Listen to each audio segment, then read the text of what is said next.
Hello, good morning, good morning, good morning.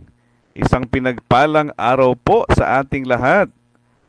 Marahil ngayon niyo lang po napakinggan ang tinig na ito sa Himpapawid dito po sa Snacks Radio.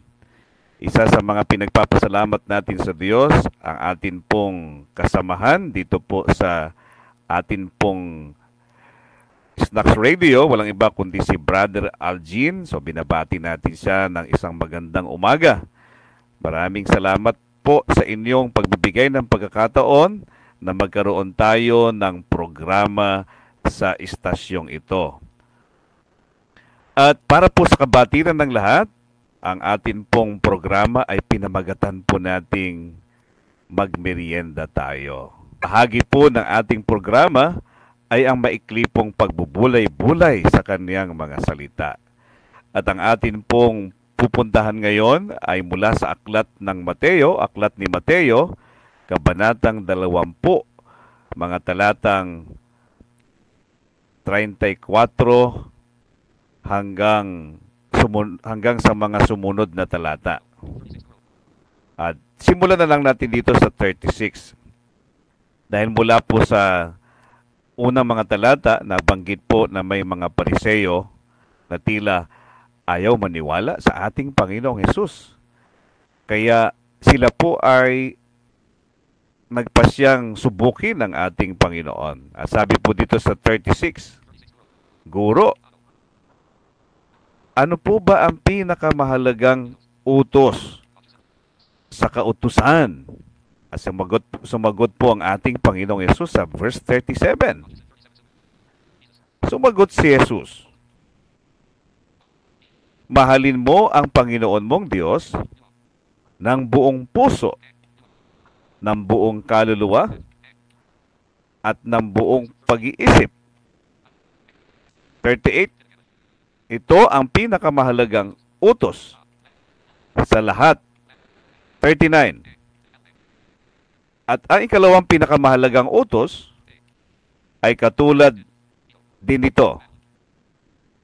Mahalin mo ang iyong kapwa gaya ng pagmamahal mo sa iyong sarili. Ayan. Pwede bang samahan niyo muna ako sa isang maikling panalangin? Panginoong Diyos, maraming salamat po sa umagang ito. Inihiling po namin ang pangunguna ng banal na Espiritu sa amin pong pagbubulay-bulay bilang amin pong bahagi ng pagmemerienda spiritually. Pangunguna po ng banal na Espiritu ay inihiling po namin sa pangalan ni Jesus.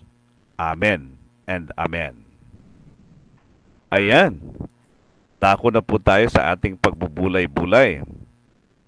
At ang paksa po ng atin pong tatalakayin ngayon ay tungkol sa kautusan o sa utos ng ating Panginoong Diyos. Kung kayo po ay mahilig bumasa ng banal na kasulatan sa aklat po ng Exodus at sa iba pang mga bahagi ng salita ng Diyos tulad ng Deuteronomio, mababasa po natin ang mga utos na binanggit po ng ating Panginoong Diyos para sa bansang Israel o para sa mga Israelita. At ito po ang mga utos na patungkol sa Diyos at utos patungkol sa kapwa. At mababasa po natin sa lumang tipa na meron pong 4 na utos na binabanggit para sa Diyos at 6 para sa ating kapwa. Subalit ang 10 utos na ito ay nakapaloob sa 2 utos na nabanggit ni Jesus Christ sa bagong tipan sa Mateo 22, 36 to 39. Nakababasa pa lamang po natin. Alam niyo po, ang sikreto para ang mga utos patungkol sa Diyos at utos patungkol sa ating kapwa ay madali nating magampanan o magawa ay si Jesucristo ang nagturo sa atin kung paano. Sabi nga po sa mga talatang yan, ang pinakamahalagang utos na sinagot ni Jesus ayon sa tanong ng isa sa mga Pariseyo ay ang ibigin ang Panginoong Diyos. Mahalin ang Panginoong Diyos ng buong puso, buong kaluluwa, ng buong lakas at ng buong pag-iisip. So, ibig sabihin, kabuuang pagkatao natin ang pagmamahal na dapat nating gawin sa ating Panginoong Diyos. At kapag mahal mo ang Panginoong Diyos, hindi na po mahirap gawin ang 4 na utos doon sa lumang tipan na patungkol sa Diyos. Dahil po iyon sa pagmamahal. So kapag ginawa mo ang isang bagay dahil sa pagmamahal, hindi na po ito mahirap gawin. Dahil meron kang relasyon doon sa tao, doon sa Diyos na siyang nagbigay ng mga utos. Nagbigay ng mga panuntunan. Kung may relasyon ka sa Kanya, aba, nandun yung paggalang, nandun ang pagmamalasakit, no? Lagi natin isinasaalang-alang ang kalooban ng ating Panginoong Diyos. Iyan ang pag-ibig. Iyan ang nag-uudyok sa atin para magawa natin ang anumang utos na patungkol sa Diyos. At ganoon din naman para po sa ating kapwa. Yung 6 na utos na binabanggit po doon sa lumang tipan, at kung meron tayong oras sa mga susunod nating episode, ay atin pong mabibigyan ng pansin ito pong 10 utos na ito. But then ngayon, atin pong binibigyan diin muna itong talata na binanggit ni Jesucristo. Ibigin mo ang iyong kapwa gaya ng pag-ibig mo sa iyong sarili. Alam po ninyo, isang katotohanan na naganap sa atin na matapos po nating mahalin ang Diyos, nagkaroon tayo ng pagmamahal sa ating sarili. At dahil mahal natin ang ating sarili, pinapahalagahan natin ito, minamahal din natin ang ating kapwa at pinahahalagahan sila. Okay?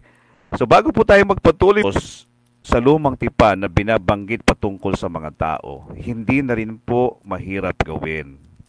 Dahil po yan sa pagmamahal natin. Nandun ang pagsasaalang-alang na dahil mahal natin ang ating sarili, hindi na natin mahirap o hindi na mahirap nating mahalin ang ating kapwa. Bakit? Dahil nga alam mo kung ano ang dapat gawin. Alam mo kung paano masaktan. May pagsasaalang-alang ka sa mga pangangailangan ng mga tao sa paligid. Kung paanong minahal ka ng Diyos sa kabila ng hindi ka karapat-dapat, ganun din naman ang mga tao sa paligid, sino man sila, ay kaya mong tanggapin at mahalin. Wow, napakalawak naman po niyan, Pastor Reynold. Paano naganap yan? Paano mangyayari yan? Hindi ko yata kayang gawin, lalo na kapag nakagawa ng hindi maganda laban sa akin. Alam niyo, bilang tao, mahirap talagang gawin ito. Unless, meron ka munang tamang relasyon sa Diyos. At ang relasyon sa Diyos, yon ang nagbubunsod sa atin para maisagawa natin ang isang pagmamahal na sa tingin natin hindi natin kayang gawin, subalit nagagawa natin. Dahil ang umiiral na sa atin ang pag-ibig na mula sa ating Panginoong Diyos. So napakahalaga po noon. At hindi natin mapapasubalian ang tungkol sa pag-ibig na ito na taglay natin mula sa Panginoon. So kailan ba ito nangyayari? Kailan ba, Pastor, na ang pag-ibig ng Diyos ay manahan sa isang tao, sa isang individual? Yan po isang napakalaking tanong na iiwan ko po sa inyo para sa susunod pong Sabado, samahan niyo muli ako sa pagmimerienda natin.